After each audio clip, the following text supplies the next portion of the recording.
I got stuff for you. Holy moly. I need to get some snakes and release them around my house. But they love eating people. They love eating kids. These guys are the scientists of the supernatural, lecturers leaving lessons for inquiring laymen. They are applying the scientific method to a world that baffles science. They are the cryptids of the corn. Every day that you open your mouth, I know, right? I'm more convinced that you're abducted by aliens. No. And it just stood up.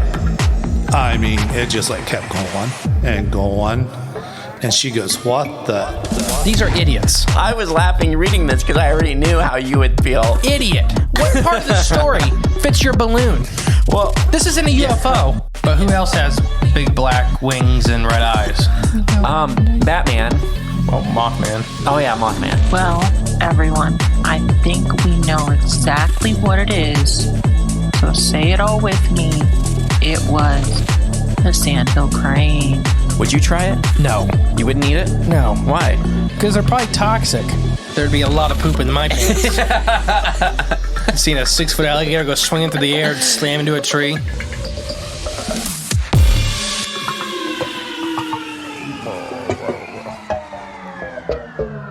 Hope that was your chair.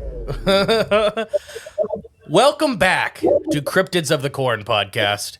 I am the great and all-powerful mystery. I'm J Clone 57. The reason I'm all-powerful right now is because I had a fisherman's friend. Fisherman's friend is Man, I hope that you guys can hear the me chewing only on it thing- because I'm trying to get rid of it. it's the only thing more powerful than the all-powerful mystery. Mystery.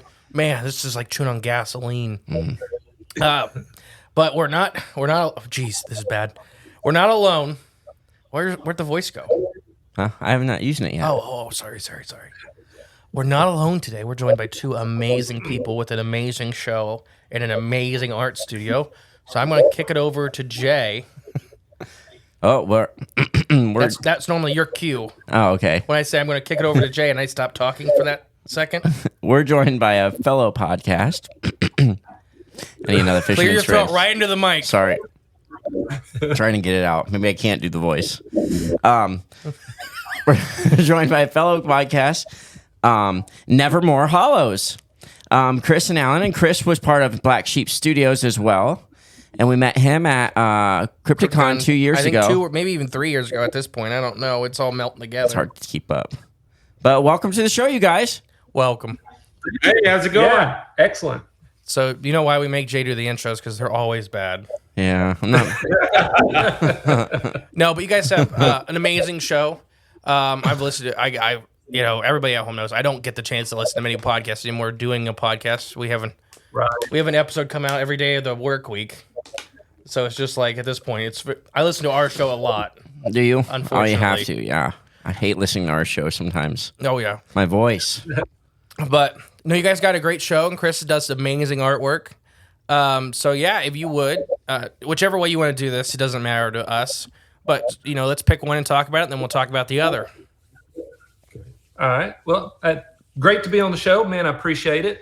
I've been diving deep into y'all's episodes, and you guys are a hoot, man. I'm telling you. And Chris was telling me, man, you got to reach out to him. It'd be a good fit because with what Nevermore Hollows is doing and what Cryptids of the Corn talk about, it'd be a great cross-pollination. So I appreciate the opportunity to be on here. But Nevermore Hollows is a podcast of it's about a creepy little town, and it's inhabited by all kinds of cryptids and monsters and ghosts and you name it.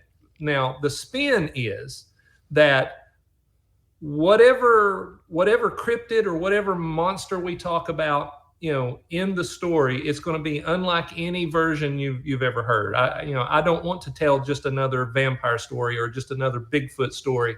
I want it to be so unique that hopefully that you'll go, wow, that was different.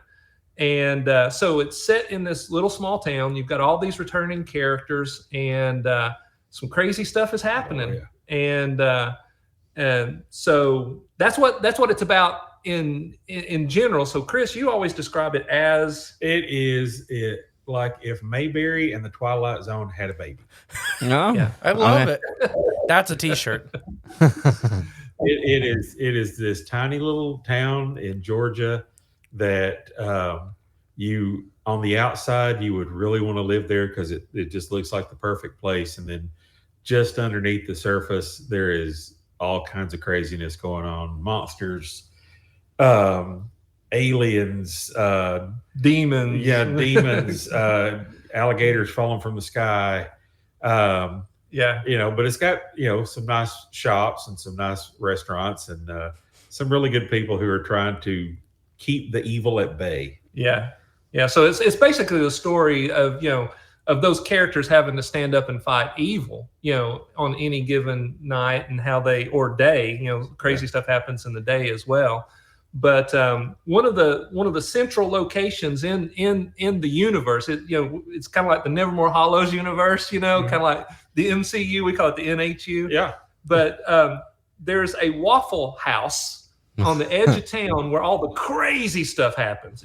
The craziest of the craziest stuff happens. So if you ever listen to the stories about the Waffle House, that's when all the crazy stuff happens. Yeah, Winona's Waffle Hut.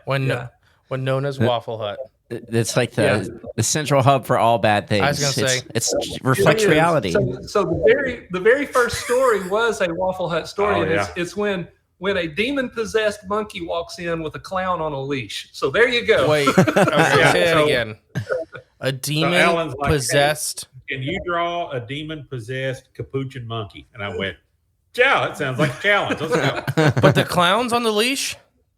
Yeah. That so sounds... there's this demon-possessed monkey. His name is Psycho Juju, okay? So whenever he shows up, he's always got a clown, and he always kills the clown at the end of the story. Always. It's his thing. He just kills the clown.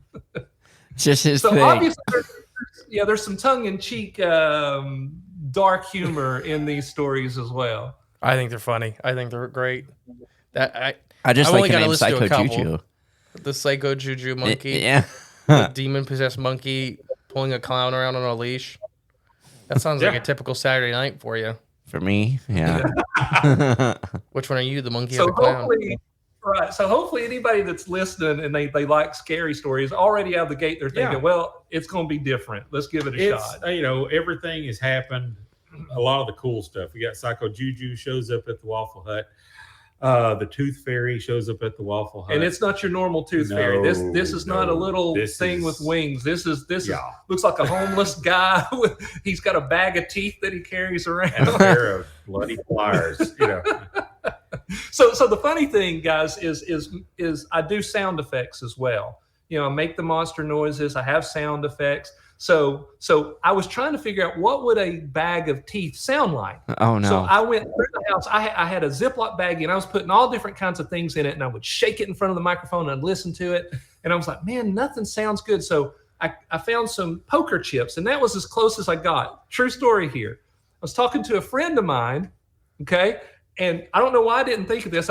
She goes, how did you come up with the sound of teeth in a bag? And I went, it was poker chips. She goes, I've got a bag full of teeth. Because she's a dentist. Okay. See, that's crucial information. I never thought to reach out to her. No, I was like, I was thinking maybe horse teeth. I'm like, I got a whole bunch of horse teeth. Oh, really? Yeah.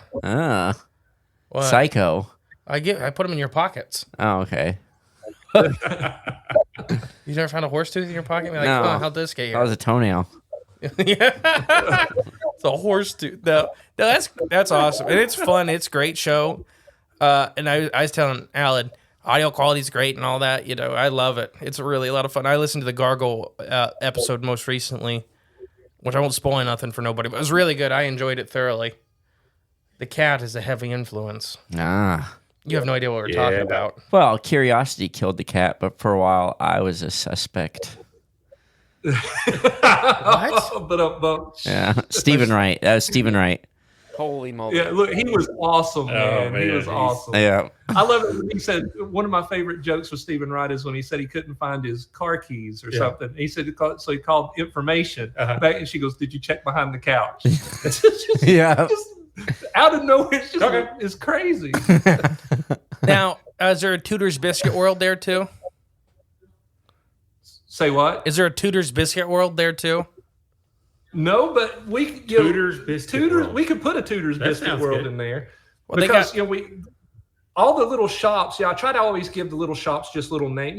Hey, they went for coffee. It's Misfits, coffee, or Dante Inferno's Pizzeria. And then Chris comes to me and he goes, "Dude, we could sell that stuff. Oh yeah, we could sell logos. We could sell menus. Was it Happy Kaiju? Yeah. And I have our pharmacist. My pharmacist here in town is Japanese, so I had to go to him for the translation, and he goes, "Why?" Just trust me. It's for a job. Just trust me. He goes, "Okay, yeah." And what the Lost Souls tattoos? Yeah. That's a cool story too. Yeah, that's a good story. So there's a tattoo parlor that my paranormal detective, his office is above this tattoo parlor, right? So I'm driving down the road one night in this little town called Nyota, Tennessee. Literally, no lie, it's one red light. Okay. So I'm driving through town and I went, man, I need a really cool name for this tattoo parlor. And as I'm driving by, it's dark, I see a red neon glow. And I look over and there's a tattoo parlor. It says Lost Souls Tattoo Parlor and Piercings. And I said, know that guy. Right. And I said, that's it. So I start writing all these stories referencing Lost Souls Tattoo Parlor. So he goes to a con. Yeah, a horror convention. Yeah. So you tell the story. We go to a horror convention and they did not expect that many people to show up at the con. So there wasn't enough parking. So we were parking all over the place. And my car got towed and this guy's car got towed. And we're trying to figure out because the towing company is like 30 miles away and they only take cash. And so this is some random dude you met. Just some random guy and his wife. And he goes, "I got that on me." He said, "Can you pay me back?" And I'm like, "Yeah." So, and they had to have the car's in my wife's name. So him and my wife rode with a buddy of his to get this. And I sat there and I was talking to his wife and she's like, "So what do you do?" And I'm da-da-da-da-da. And I'm like, "Well, I'm part of a podcast and we've got all these, and they're all tatted up and awesome, beautiful tattoos." And she's like, "Well, that's the name." And I told him the name of the tattoo parlor. Lost Souls Tattoo Parlor and she goes, "That's the name of our tattoo parlor." I went, "Okay." And then I told Alan the story and he goes, "Oh, that's where," and Nyota, if you blink, you will miss Nyota as you go through. Yeah, but the cool thing is, what are the odds that I would see that, name that tattoo parlor in the story, and then randomly you meet the owner? Right. Yeah, that's crazy. Yeah. And then I've worked with people who are like, "Oh, I got a tattoo from that guy." Yeah. So it's things are all connected. The cool thing about Alan's writing in Nevermore Hollows is he gives you he's got a good talent for naming characters. 2, he gives you just enough description of what this character looks like. And when I first found out he had a podcast, I started listening, and it was just like, I can see these characters in my head. The thing about me, I can't draw anything really unless I see it in my head first. Mm-hmm. And so all these characters, there's descriptions, and then he leaves the rest of your imagination as far as what and of what they do and how they act. And it's very cool to listen to, and I'm not biased at all.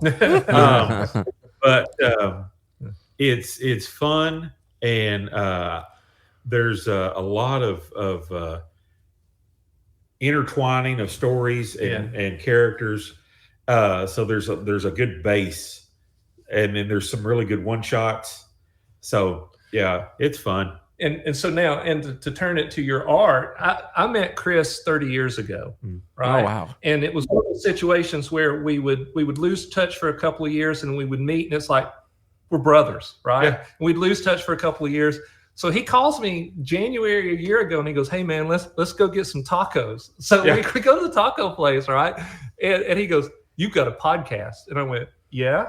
And he goes, "I started listening to it." I'm like, "Okay." And he goes, and he pulls out all these character sketches that he had done on all the characters, and he goes, I want to be part of this. Yeah, and man. I was like, well, heck, you're in, dude. So let's do it. We would see each other at the grocery store, and he's like, hey, I got a podcast, you want to listen to it? I'm like, yeah, and it was just like random stuff. But so I'm slowly building a good description of everything and the people in the town. One of our wants is we would love to do a menu from Winona's Waffle House. Where I want to do a Disney-esque map of the town. Yeah. To map out all the places. So people kind of get an idea of where they're going, because there's Lugosi Swamp, Savini Dunwich Road. Forest. Yeah. Savini Road. What, Lovecraft Park? Yeah, Lovecraft Park. Where the squid thing in the middle of the park. The fountain in the middle is an odd looking squid with too many arms. Yeah. So and it's fun to visit. I don't think anybody would really want to live there, but it's a nice place to visit. You go to in your head. You kind of forget how things are going in your world, and you can sit there and play around in theirs, knowing that you can leave and they can't. Right. Yeah. But it's fun. But how it works well with your art is you're already a cryptid artist. So much of your art was cryptid related. Yeah, I love doing monsters. It was a perfect fit. So Black Sheep Studios with your art style, if you love cryptids, and if you love, like, especially a lot of the men of our age, the old school cartoons, Scooby-Doo and things like that. I call myself a nostalgia artist. I do a lot of cartoonist artists hang in museums. I hang in people's bathrooms. So I have graduated to the kitchen for some people, but it's like 70s cartoons that I grew up on. Old B movies that I watch all the time. My wife and my children have learned that when Dad picks the movie, it's probably going to be something old and black and white with a rubber monster in it. Cryptids, because nobody can really say that's not what they look like, right? Right. It's I call myself Black Sheep Studios. My brother is a pastor, and so I hang out with awesome people at comic book shops and conventions. So yeah, I am the Black Sheep of the family. And it's a fun world to live in. I enjoy doing conventions. I enjoy seeing people and talking to people. Yeah. My favorite thing is encouraging little kids when they come up and they're like, I draw, and I'm like, well, do you got your stuff? And oddly enough, these kids will whip out their phone. I'm expecting a sketch pad. They'll whip out their phone. Here's a picture. Yeah, and it's fun for me because when I was younger, I had some cool artists do that for me at conventions and give me a little bit of encouragement. So, and then also just the interesting people that you meet at conventions. Interesting is a good word. Yeah, that covers a lot. Yeah. Uh-huh. Good, bad, and different. So they interesting. Especially at cryptid conventions. Oh my gosh, interesting. Yeah. Doing comic conventions, Cryptid Con is like a breath of fresh air. That's usually our last convention of the year, and it's like a palate cleanser because they're just different. It's a different type of person. Yeah. It's a different kind of turkey. Yeah. And my wife was a reporter for a very long time, and she's got that reporter's mind that you have to I would have to get Bigfoot, bring him in the house, and set him down in front of her for her to believe that he exists. But going to these cryptid conventions, she actually has become a believer because just seeing all these people coming in saying, I saw this, I've got pictures, I've got this. And so it's kind of nice. My daughter is a believer. My son is a complete and total skeptic. He traveled to Scotland this past year, and I said, well, all the old man wants is something from that's got the Loch Ness monster on it. And he goes, well, where would I find that? I'm like, well, in Scotland. Right. You will find something. And so he said, well, how can I see anything that doesn't exist? So pick your battles. So I had to, I just kind of walked away, but they got to do a tour of Loch Ness, and I was hoping that this thing would just pop up out of the water. Yeah, and just on the face. Just look him in the eye. Give him a wink. Wink. Yeah, But doing a backflip back into a well. Yeah. Oh gosh, was that a public episode? Yeah, I think so. I couldn't remember. Yeah, it's from Mel's Hole. I don't know if you ever heard of Mel's Hole. Yep.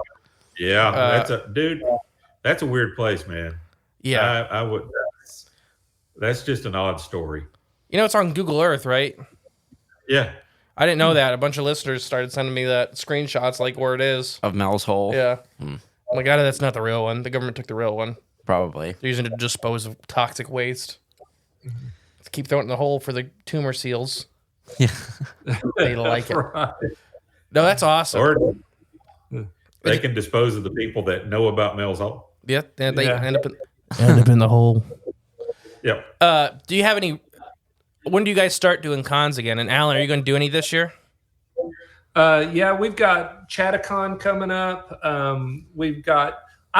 Last year was my first time doing cons. I did 2 or 3 last year, a couple with you. And so we're lining up some right now. And, Chris keeps telling me that it would still be a good fit at Crypticon. Oh, sure. Oh, yeah. Why wouldn't it be? Oh, yeah. Yeah, so looking at that. So, like I say, we're still lining those up. Got a couple what already. What state are you guys in? Ready. We're in Chattanooga, Tennessee. Okay. We're actually about 50 miles up the road from Chattanooga. Cleveland, beautiful Cleveland, Tennessee. Yeah. The crossroads of the world. Better than Cleveland, Ohio. Well, just about everything is except Gary, Indiana. or Detroit, depending on where you're at. Oh, yeah, true that. You guys should come to Encounter Quest. Oh, that would be awesome. Cool. Yeah, that'd be that's going to be a really fun one. We're emceeing that one. You excited? You ready? Oh, do I look ready? Yeah. Then woke up late. And I am. Didn't bring me coffee. Oh. 9% of the time you bring me coffee. Well, this is that 1%. I know. I'm mad at you. No, it's awesome. And so where did kind of the ideas of forming this place come from? So growing up, I had a number of paranormal experiences. Okay. And even as a younger man, I had my first cryptid interaction was when I was maybe 22 on a dark stretch of road in Alabama. On the weekend, I worked in Birmingham, Alabama, and on the weekends I'd drive back home to Chattanooga. So I'd drive at night. So it's about 2:00 in the morning. I'm on this back road, hadn't seen anything in a while. I'm just booking down. And something runs out of the field. It was just an open field, runs out of the field in front of my truck. It was about the size of a Great Dane, hairless, but looked more like a greyhound. It was big, and it ran right in front of the truck, and just kind of stopped real quick and shot a look back over at me. And I was flying, and so I caught just enough of it in the headlights and off to the side. And I was like, what did I just witness? And so those paranormal experiences growing up, combined with that, and I've always been a lover of horror stories. I just thought, all right, so let's make up this little town and just fill it with all this kind of stuff. Okay, well, you're not getting away that easy. I got to talk about this dog now. Yeah. I try to sneak that stuff past in interviews too, but no. What? So size of a Great Dane, so big, very large. Oh yeah, it was huge. Did you say color? It was pale. I mean, it was almost like corpse pale, like And I know this. It sounds crazy, but you know what we do for a living? Like that. It does not sound crazy. Yeah, we've had. Maybe that was a rake or something. I don't know. was gonna say Its back was slightly arched. Yeah. And Whoa. What was that? Sorry about that. Ominous music because of an ominous beast. See, we do sound effects over here too. Yeah, real time. Old school. That scared the hell out of me. Yeah, you do. It's never made that noise before. The spring on the mic stand caught something and it like boing. But I don't know. I thought something was coming to the wall. No, it's we just did episodes on the pale crawlers. Yeah. And a lot of the pale crawlers seem to be almost mid transformation into something else.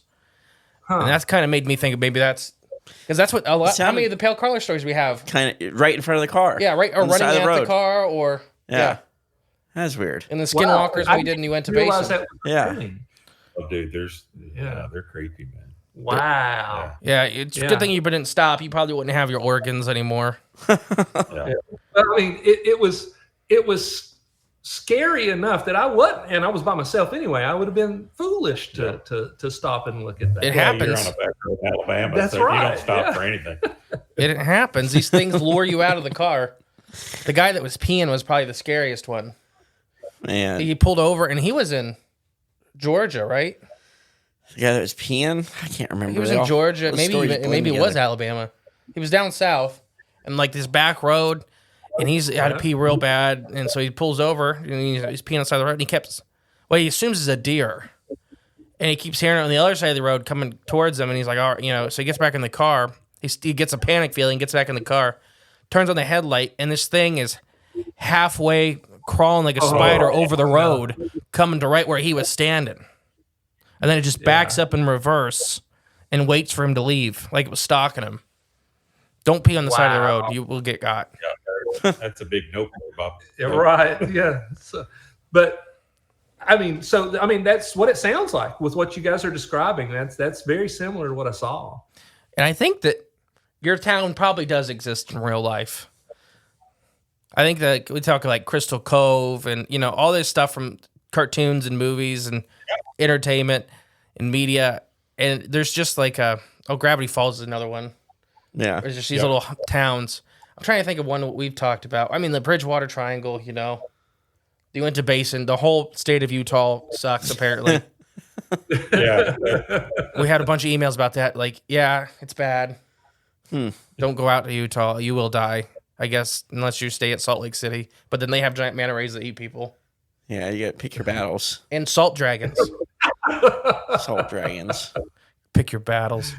No, that's awesome. So you had some other paranormal encounters, it sounds like, too. So you got to share at least another one.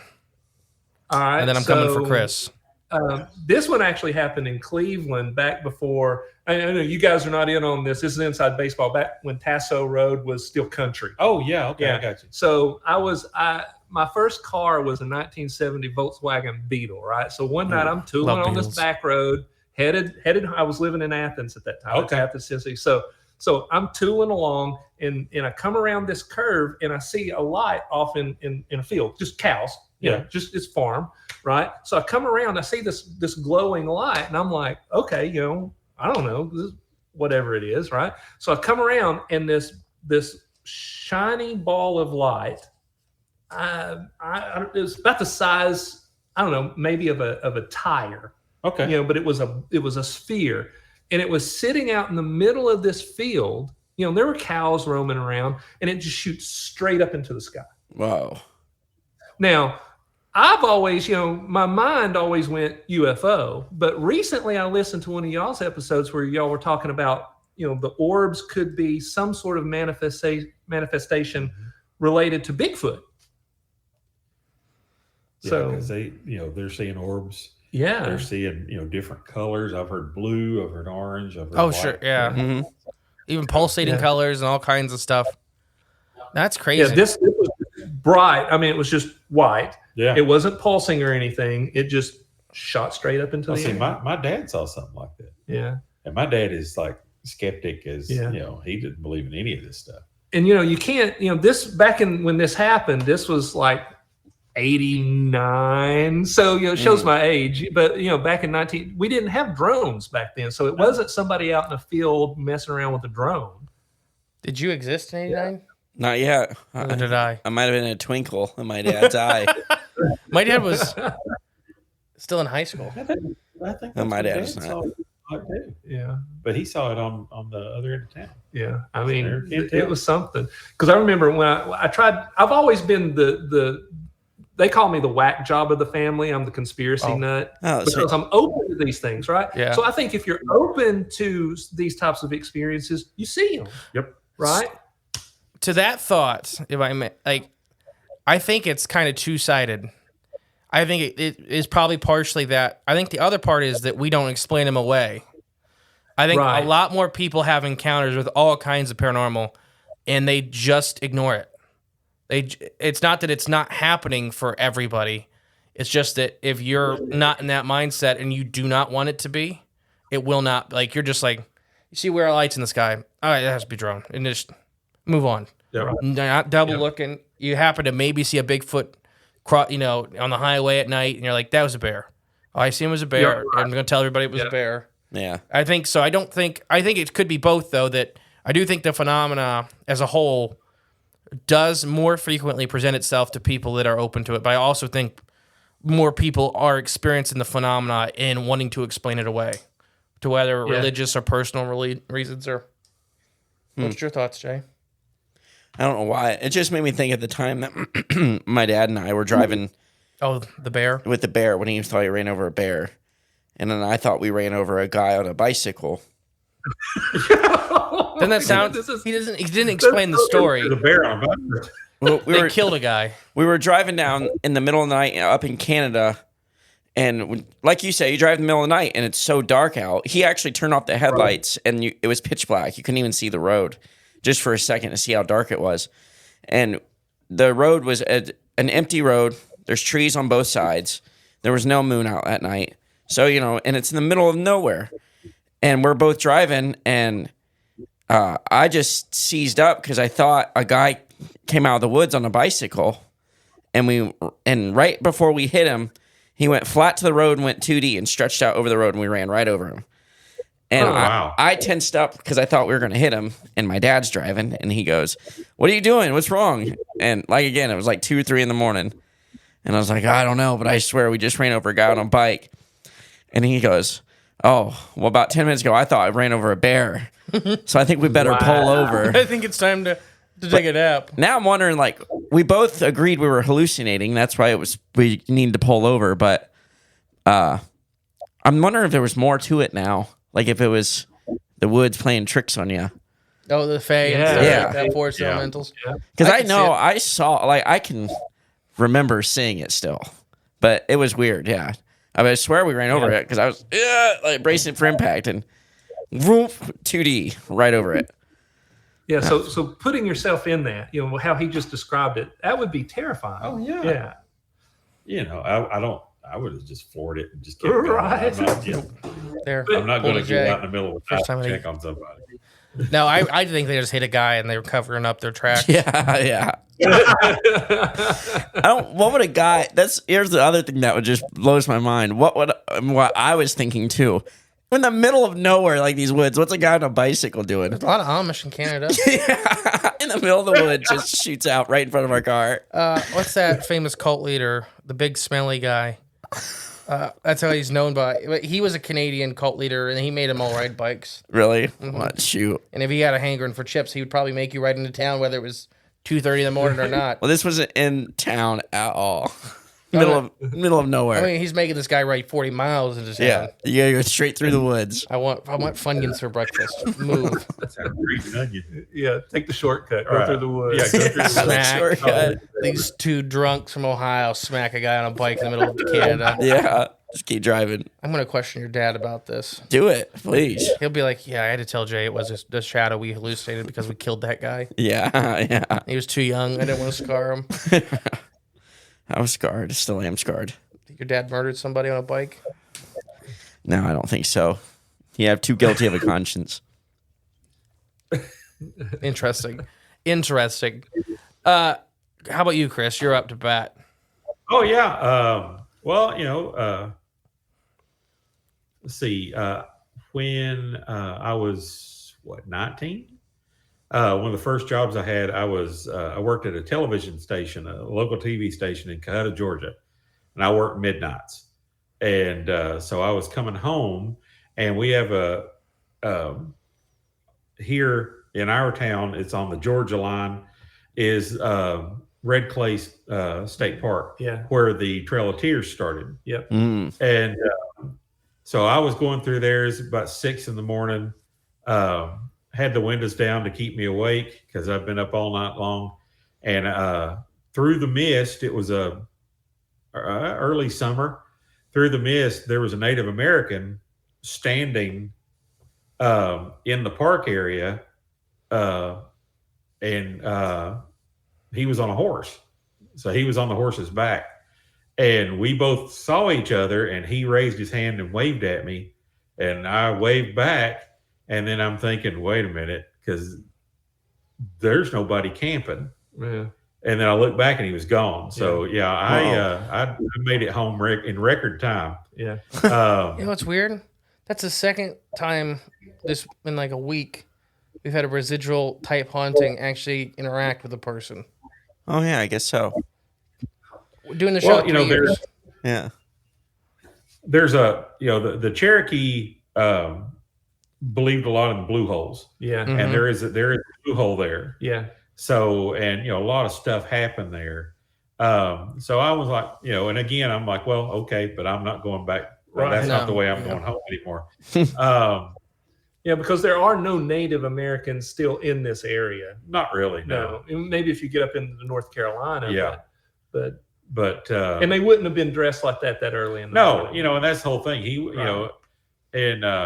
That was before they recently started having powwows there and stuff like that. But this was in, again, like 88, 89. Yeah. So I was like, I don't know what that is, but I'm not going back. The Trail of Tears was horrific. So I could definitely see why there'd be some visage still left. Yeah. Yeah. And that was the origin. That was the starting point. And then on that same stretch of road, I've seen a UFO, definition unidentified flying object. It was I'm kind of an airplane buff, and I saw something in the sky that was not, the color of the lights were not what an airplane would use. Right, your red, white. Yeah, this was like a purplish color. Yeah. And and if it was stationary, this thing was staying right outside my passenger window. And I was on a date with a young lady, and I was taking her home, and we both saw it. And about that time, my headlights went out. Okay. The moon was full, and I knew the road. And buddy, I did some awesome country driving, but I got her home. So where was this? This was on Blue Springs Road, almost to Red Club. Okay, so about the same era. A friend of mine and I, we were on. This is like 80s. Yeah. We were on a back road more towards Watts Bar Dam, and we were just driving along, and we were talking about spooky stuff like this. And the headlight, I was driving, so it was the headlights go out, and he was like, "Dude, stop!" And I went, "No, that wasn't me." So we got out, got our flashlights out. We're trying to figure out, how to, and then they just popped back on, and then we got the heck out of Dodge. Oh yeah. Well, I was driving a 1978 Ford Fairmont Futura that was banana yellow with a bored out 308 engine in it. And I pushed that little car to the limit. Got home. My dad noticed that I was white as a sheet. Yeah. He's like, "What happened to you?" So I told him, he goes, "We're going to take the car to our mechanic buddy tomorrow." Yeah. There wasn't a thing wrong with it. Right, yeah. We never had another problem again other than that road. Not too long after that's when he saw the light. He didn't believe me. Yeah. And then he came to me. My dad worked for the local electric company, and he had to work on a Saturday, and it was early one morning. And later that night, he came. He's like, "What light you said you saw?" I said, "Yeah." He goes, "I saw one." And I'm like, "What?" And that's all he said. And he hadn't talked about it since. Whoa. Because apparently it just shot up out of the trees when he was pulling up out of the road. And your dad's a no nonsense guy. My dad, Vietnam vet. Yeah, he ain't got time to fool around, man. No, and but what got me started on the cryptid stuff was Legend of Boggy Creek. Mm-hmm. Scared me to death. I watched it when I was like 10 years old. Terrified me. Yeah. And I have my copy. I found it at a local store for like $5. Scared my children with it, which is right. that's what fathers are supposed to do. That's right. And then and it's hokey, it's goofy, but there's something about that movie that just gives you the creeps. Yeah. And recently, my daughter showed it to a bunch of her friends. My daughter was in a band in college, and this is like all the drum line, and they're all hanging out at her apartment. And she has them watch this movie, and they're all panning it, and they think it's goofy and stupid. And then comes time to go home, and it's like 1 or 2 in the morning. And one of them goes, you mind going out on your balcony and watching us get in the car?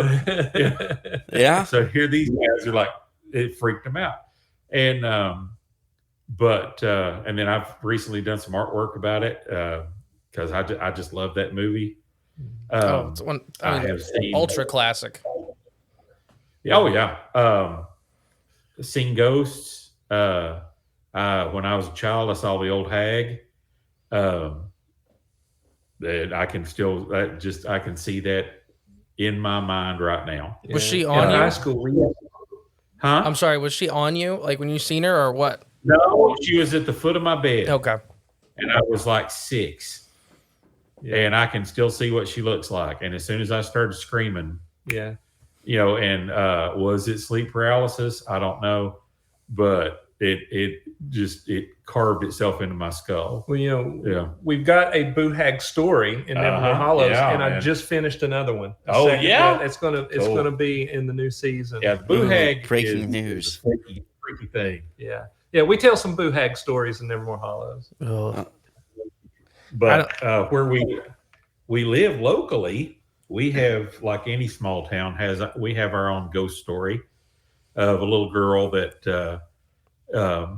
The story is about the mausoleum, and it's in a book called 13 Tennessee Ghosts. Yeah, but I remember she died at 9, and her parents were very, very wealthy, and this was in the 1800s. So her dad had white Italian marble shipped over, and they made this mausoleum out of that, and then they interred her in the mausoleum. And then as soon as they interred her, there were sections of the marble that started turning red.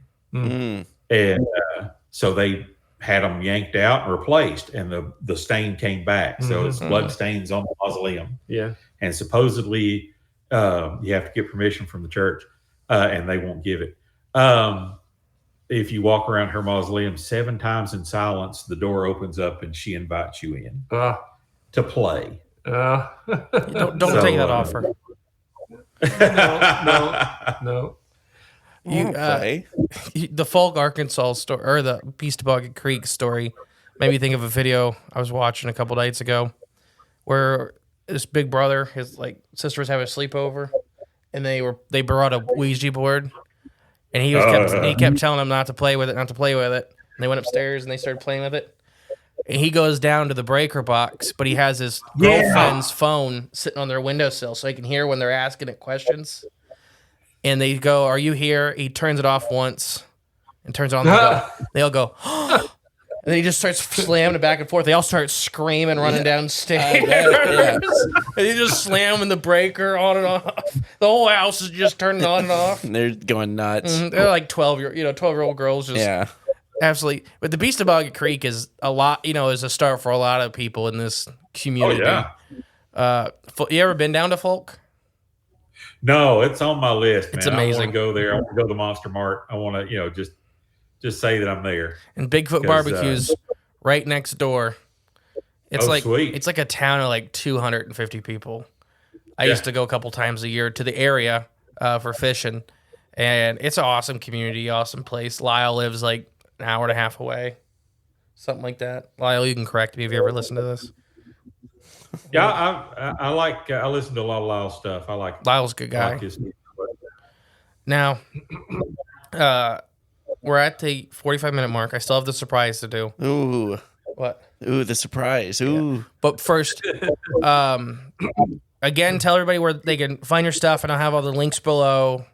Everybody at home, really check out these guys. Check all of it out. Buy some art. Listen to the podcast. It's all great. Oh, well, you can see me Instagram, Black Sheep Studios TN, and then Black Sheep Studios TN on Facebook. Yeah, and with Nevermore Hollows, Instagram, we're on all the podcast platforms, Apple, Spotify, all that. And then there's a YouTube channel that we just launched, started trying to grow that. So it's all Nevermore Hollows. Store. Yeah, there's we've got merchandise even. Yeah, so there you go. There's a Nevermore Hollows Etsy store, which we're getting ready to do something a little different. But Chris's art is on some of the merchandise. Yep. And we're on Instagram too, Nevermore Hollows, Twitter, all that. It's all the same Nevermore Hollows. Awesome. All right. You ready for the game? Game? We're going to play a game. That's the surprise. We're going to do Whose Line Is It Anyway style. Since these guys do an acting style podcast, story-driven podcast. And I don't know, when me and Alan first were talking, the Whose Line Is It Anyway style game. Okay. But I'm going to run the first round.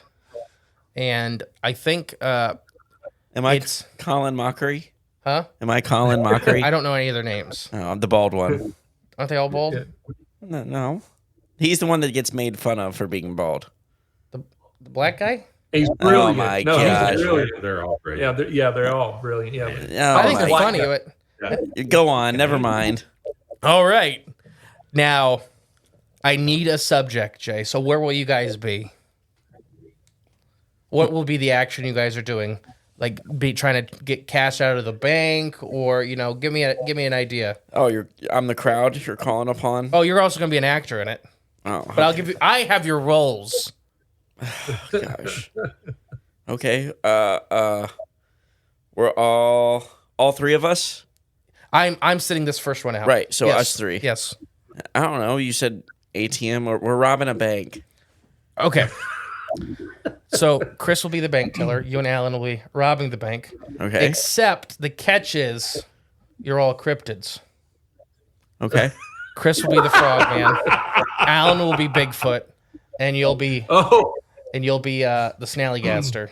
Wait, So you have to stay in character. repeat it because we timed out for a second. I'm the Chris Frogman, Alan Bigfoot, and Jay the Snallygaster. All right. I already got the voice. I'm already ready. Yeah, remember, they don't speak English. They don't speak English. No. This might get. And go.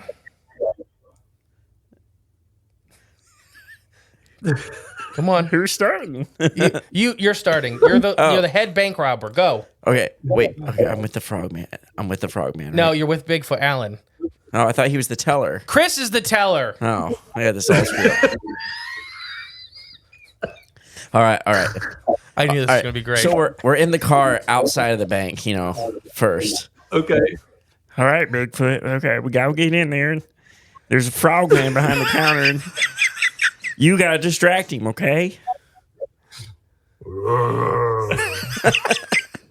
Right. This is what we plan now. It's 2 months of planning. Don't let it go down the drain.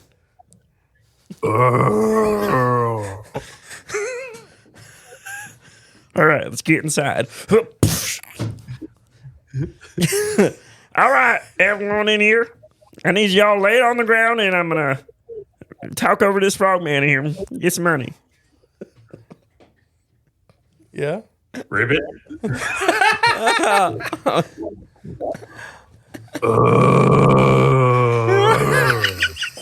I wouldn't move, lady. I told you to lay down. He means business. Ribbit. That's right. All in the bag. No, Bigfoot. Leave him alone.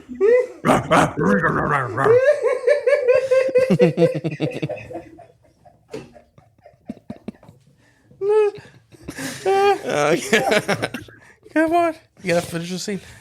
No, all in the bag. I said put it in the bag there, Frogman. I mean, we got about 15 seconds before the cops show up. Bigfoot, I said no. All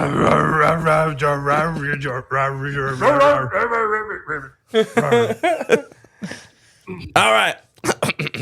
All right, let me jump on your back and let's go. Let's go. No, screw the car. And scene. Oh gosh. You don't want to do another one of those, do you? I didn't know I was going to be the only one. I said they don't speak English. Oh, well. Yeah, you can't. Chris and Alan heard the rule. You can't drive the story without someone speaking English. I thought that was the best ever. I just was saying, I thought it would be funny if you guys were just making animal noises for a couple minutes, but that was funny. Well, we didn't shoot nobody. Improv at the insane asylum. Yeah, I think so. So Alan knew what I was going to do. You guys didn't. No, obviously. No, so the voice was amazing, though, Yes, Jade. I loved it. I don't know where that came from. It was like when I tried to do Bill Gates. That's where that comes from. Yes, because they're so similar. Well, you just got to, just take the medicine up it right in the kid's arms. Just, that's what he said. That's a quote. Chris and Alan, thank you guys for coming on.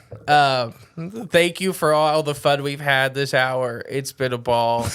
Everybody at home, check out all their work, all their stuff. Buy some merch, get some art. Come see these guys at conferences, listen to the show, have some fun. It's a lot of fun. You got any comments? No, I'm just picturing us now. You guys are jumping on a Bigfoot's back and like, yeah.